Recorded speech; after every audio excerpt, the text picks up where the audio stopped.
제가 고등학교 때 저를 혼란하게 했던 믿음의 두 선배가 있었습니다. 어,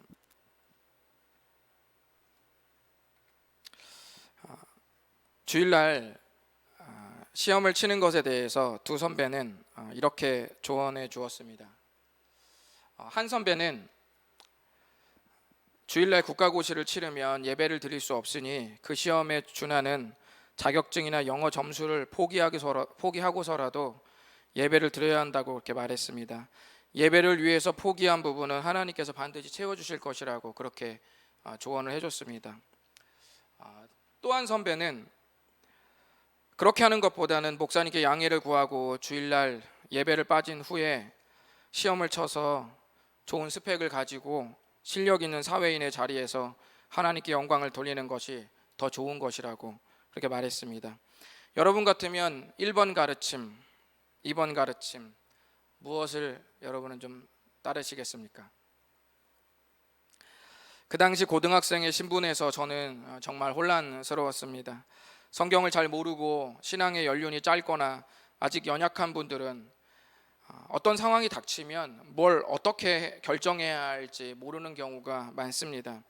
또 신앙의 연륜이 많이 있다 할지라도 또는 어느 정도 성숙도가 있다 할지라도 갑작스러운 위기를 만나면 정신이 좀 멍할 때가 있습니다. 그럴 때 우리는 자연스럽게 또 자동적으로 주변을 돌아보면서 그 상황을 해결할 방법이 없는지 고민합니다.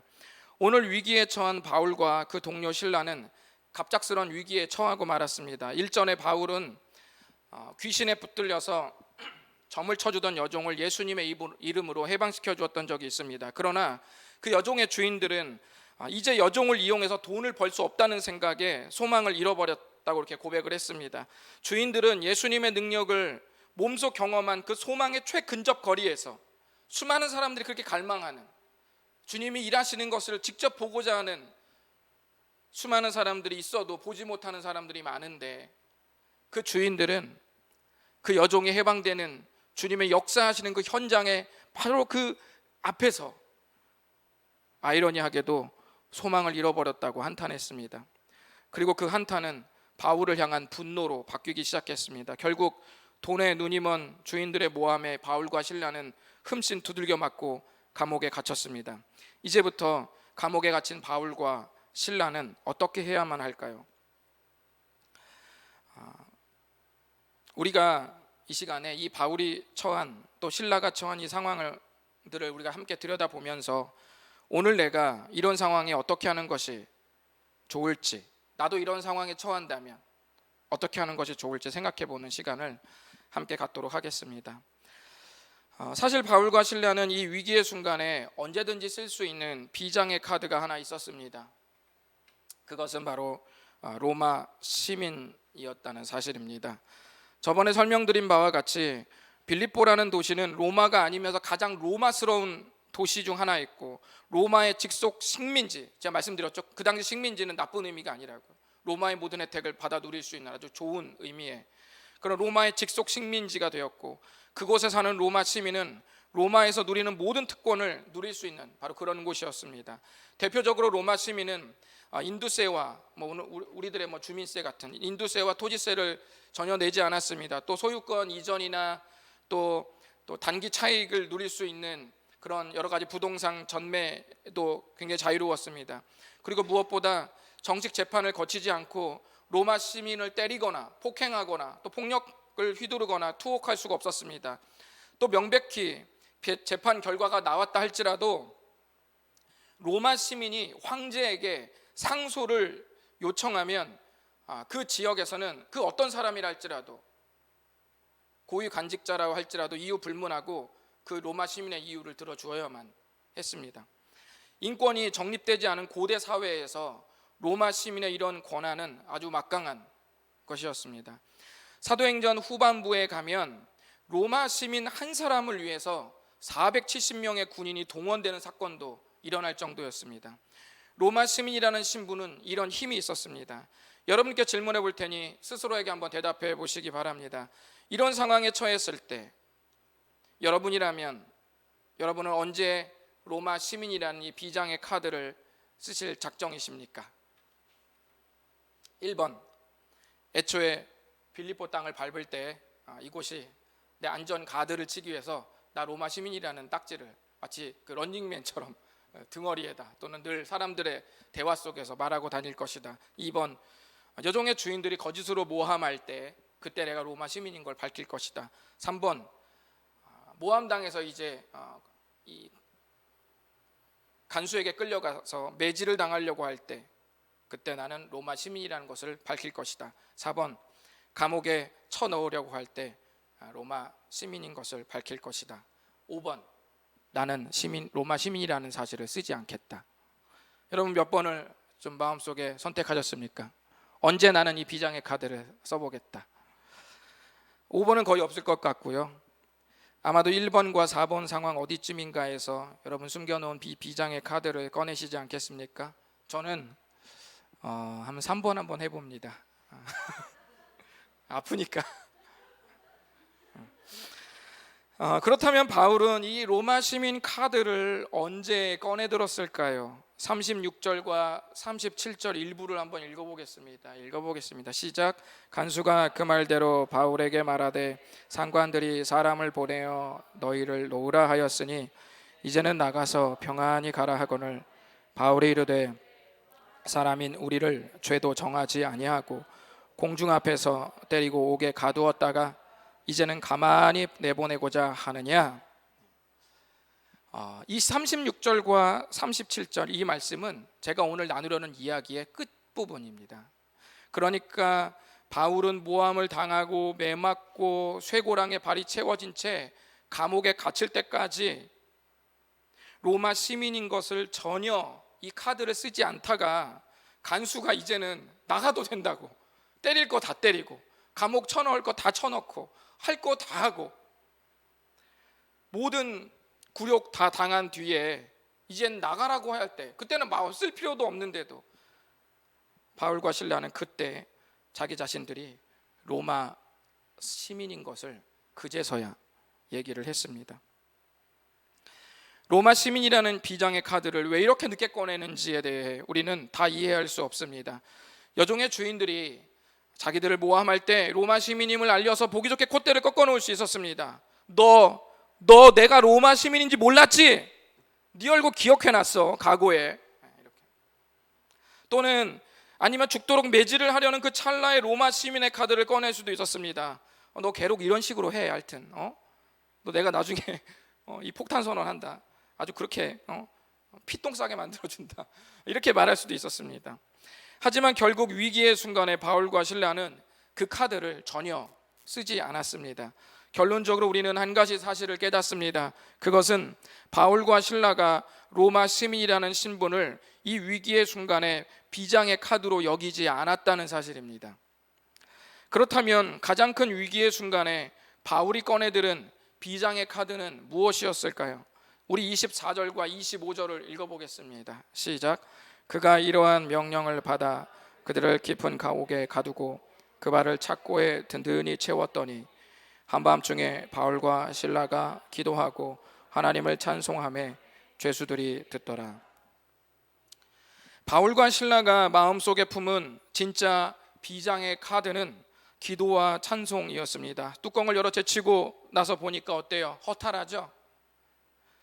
에게 난 목사님 오늘 비장의 카드라고 어제 주보에 나와 있길래 뭔가 신앙의 어떤 결정적 노하우를 하나 터뜨려 줄까 잔뜩 기대하고 왔더니 뭐예요? 기도와 찬송이잖아요. 이렇게 여러분 생각하시면서 좀 구태의연한 어떤 이런 말에 실망했을 수도 있는데요. 꽤 많은 그리스도인들이 가장 많이 듣고 가장 흔하게 여기면서도 가장 안 하고 있는 것이 뭘까요?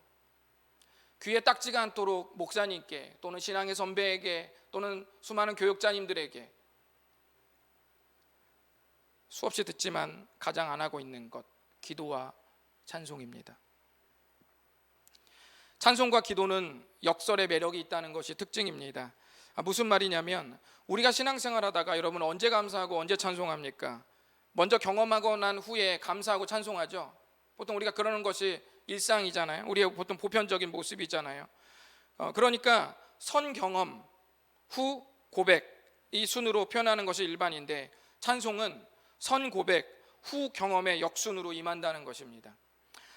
분명히 말씀드리지만 먼저 경험하고 하나님께 감사하는 것도 너무 귀한 것입니다. 그런데 기도와 찬송이 주는 특별한 맛이 있어요. 찬송의 고백에 내 영혼이 덮이는 경험들을 우리가 안다는 것입니다. 이 옥죄에 있는 상황 속에서 그 상황이 나를 덮고 있다가 내가 기도하고 찬송했을 때 그 기도 속에서, 그 찬송 속에서 나를 옥죄고 있던 것들이 풀어지고 이제는 반대로 기도와 찬송의 은혜가 나를 덮을 때가 있다는 거예요. 그것이 바로 기도와 찬송, 선고백 후 경험의 굉장히 독특한 맛입니다. 그럼 제가 오늘 설교하려는 핵심을 여러분들은 감을 잡았을 것입니다. 아하, 오늘 말씀은 힘들고 어려운 위기의 순간에 찬송과 기도를 비장의 카드로 여기며 살라는 말이구나 라고 머릿속으로 여러분 정리하셨을 것입니다. 맞죠? 그렇게 설교하면서 권면할 수도 있는데요, 본문을 통해서 하나님이 우리들에게 말씀하시려는 것은 그보다 조금 다른 것이 아닌가 싶습니다. 왜냐하면 사도행전 22장에 가면 예루살렘에서 바울이 똑같이 이런 시련을 당하거든요. 그런데 그때는 매질을 당하기 전에 자신이 로마 신분인 것을 말하고 신변을 보호받습니다. 그때는 모든 매질을 맞아가면서 감옥에 갇혀서 왜 찬송하고 기도하지 않았을까요? 오늘 이 이야기를 통해서 여러분에게 권면드리고 싶은 것은 바로 이것입니다. 우리 한번 읽어보실까요? 시작. 결정을 하든지 예수님 앞에서 내 양심이 떳떳하기를. 오늘 하나님께서 이 이야기를 통해서 우리에게 말씀하시려는 그 숨은 좀 본질적인 그 내포된 의미는 어떤 결정을 하든지 예수님 앞에서 내 양심이 떳떳해야 한다는 것입니다. 바울은 자신의 제자 2명이 있었는데 디모데와 디도죠. 한 명은 할례를 적극적으로 권했고 한 제자에게는 할례를 적극적으로 반대했습니다.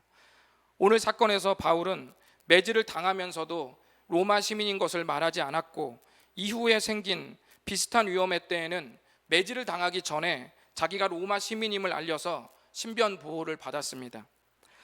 그러나 어떤 결정을 내렸든지 바울의 마음속에는 무엇이 있었냐면 복음을 위한 떳떳한 마음이 있었다는 것입니다. 오늘 이야기를 보면 바울과 실라가 감옥에서 찬송과 기도를 했다고 기록되어 있는데, 저는 이 사건 말고 이후에 먼저 매질당하기 전에 로마 시민인 걸 밝혀서 신변 보호를 받았던 그 사건에서도 기록되어 있지는 않았지만 분명히 바울은 하나님 앞에 기도하고 찬송하고 있었을 것입니다. 아마도 바울과 실라가 감옥에서 찬송과 기도를 올렸다는 것은 의식이나 형식을 말하려는 것이 아니라 그 속에서도 꿋꿋이 그 마음의 중심을 다해 주님의 마음을 헤아리고 있었다는 것을 성경이 말하려고 하는 것입니다. 우리는 이런 이야기를 들으면 바울과 실라가 감옥에서 찬송과 기도를 올렸어? 그러면 우리는 이런 이야기를 들으면 보통 어떻게 되냐면 그 형식을 따오려는 못된 본능이 저를 포함해서 우리들에게 다 있습니다. 힘들 때마다 기도했다고 했지, 힘들 때마다 찬송했다고 했지, 힘들 때마다 예배드렸다고 했지 라는 이런 성경 말씀을 보면 나도 모르게 그 형식을 기계적으로 재생시키는 것으로 그 위기를 벗어나려고 한다는 것입니다. 예를 들면 예배 나오면 문제 해결된다고 말하니까 예배자의 마음이 어떻든 예배를 드리는 것이 얼마나 영광스럽고 소중한 것인지에 대한 이해도 간과한 채 그냥 막 나오는 겁니다.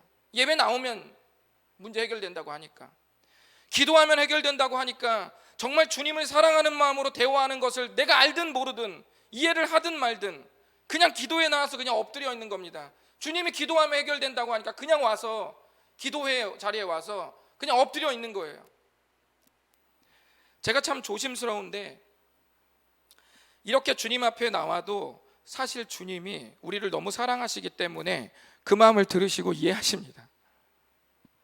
그리고 그 애처로운 상황에 역사하세요. 그러나 이걸 기억하십시오. 주님은 그 차원에 우리가 평생 머물기를 바라시지는 않습니다. 우리의 연약함을 주님이 품고 끌어안고, 우리가 설사 형식과 외형을 기계적으로 따와서 뭔가 그거 안에서 내 마음을 주님 앞에 좀 치유받고 싶어하는 마음이 있다고 할지라도 주님이 그것을 우리의 연약함을 알고 품고 때로는 그거에 반응하시고 역사하시긴 하지만, 우리가 계속 그렇게 머물기를 바라시지는 않는다는 거예요. 우리는 위기의 순간에 어떤 선택을 하든지 그 선택이 예수님 앞에서 떳떳할 수 있어야 한다는 것입니다. 로마 시민이라는 카드를 쓰더라도 그 쓸 때 내 마음이 무엇이었는가? 로마 시민이라는 카드를 쓰지 않았을 때 내 마음이 어떤 것이었는가? 로마 시민이라는 카드를 쓰지 않더라도 고통에 강한 사람이 나 이거 맞아서 뭔가 내가 고통 속에서 굴하지 않는다는 걸 사람들 앞에 좀 날 보여줄 거야 라는 이런 마음을 했다면 로마 시민인 걸 쓰는 게 낫겠죠, 차라리. 제가 말씀드리는 것은 우리가 어떠한 선택과 결정을 하든지 그 선택이 예수님 안에서 무엇이었는가 라는 것을 말씀드리는 것입니다. 사람마다 위기를 당하면 위기의 종류에 맞는 패를 꺼내고 싶어 합니다. 만약 우리가 물질의 큰 어려움을 당하면 그 액수를 해결할 수 있는 재력과 인맥을 생각할 것입니다.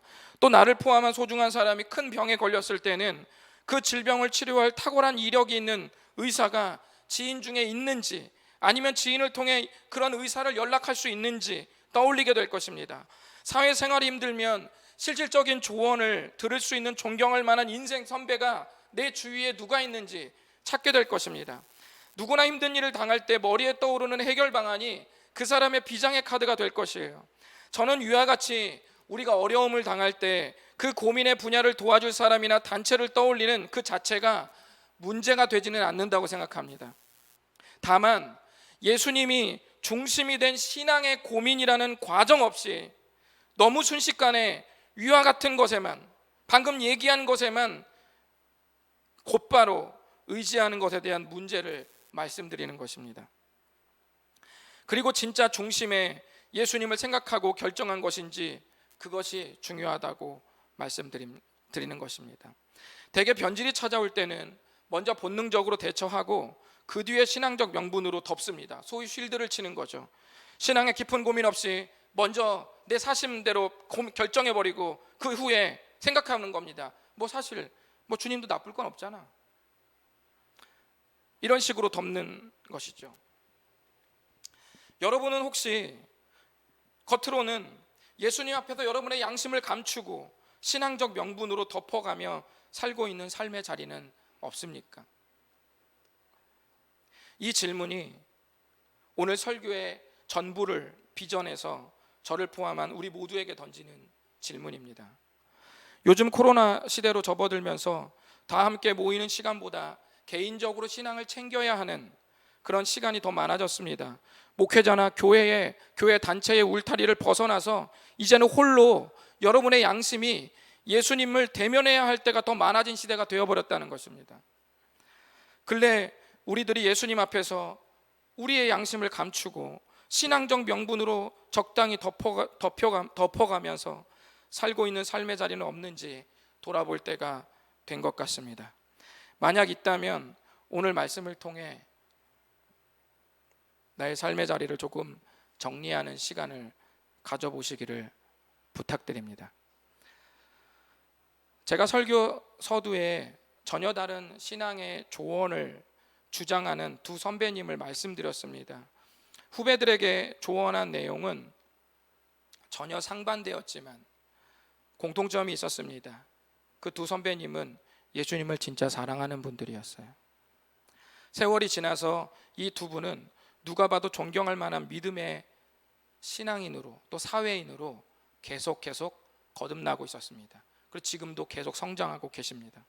1번 가르침을 주신 분도 예수님 안에서 더 유연하고 지혜로운 잣대로 선택하는 성숙한 그리스도인으로 계속 변화하셨고, 2번 가르침을 주신 분도 진정한 예배자로서 한 번의 예배를 전심으로 드리면서 기업이 원하는 성실하고 실력 있는 사회인이 되고 있습니다.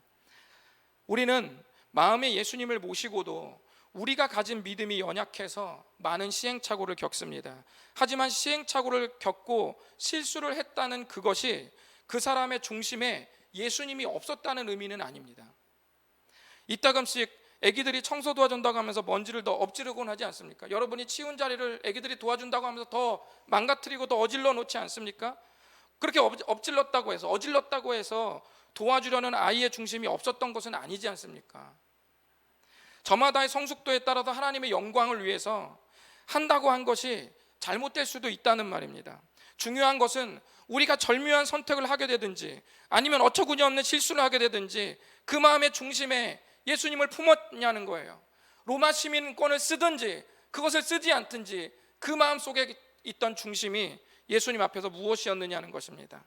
예수님은 우리의 완벽성을 원하는 것이 아니라 포기하지 않고 거룩을 추구하려는 그 마음을 원하십니다. 그런 의미에서 여러분의 경력이 쌓이는 모든 분야에, 그리고 여러분이 열정적으로 힘쓰는 모든 노력 속에 예수님 앞에서 떳떳하려는 그 마음이 현실의 벼랑 끝에서 꺼내든 비장의 카드가 되시기를 이 말씀을 빗대서 간절히 축복하고 권면드립니다. 기도하겠습니다. 우리 이 시간에는 통성으로 기도하기보다 마음속으로 또는 아주 조용하게 읊조리면서 여러분의 영혼을 향해서 여러분이 한번 기도해 보시는 것 어떠실까? 이 시간 함께 나아갔으면 좋겠습니다.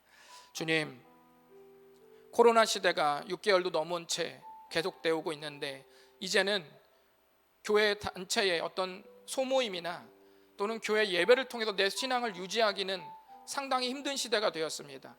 기껏 예배야 일주일에 한 번 예배 드리는 것이 전부일 수밖에 없는 이 상황, 소모임도 함부로 할 수 없는 이 상황, 이제는 내 개인적인 생활 속에서 목사님이 함께하지 않고 교역자님들이 함께하지 못하고 또는 단체가 나와 함께하지 못하고 이제는 나 홀로 개인적인 그 시간에 예수님을 대면해야 할 때가 너무나 많습니다.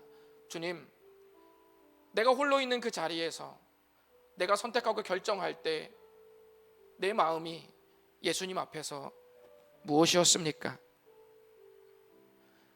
우리 스스로의 양심을 들여다보시고 스스로의 마음을 들여다보시면서 주님, 예수님 앞에 대면한 내 마음이 정말 순전하게 도와주십시오.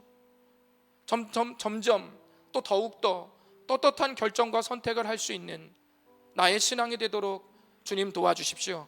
이 시간 다 같이 주님 앞에 마음속으로 또 조용히 읊조리며 헌신하며 나아가시겠습니다.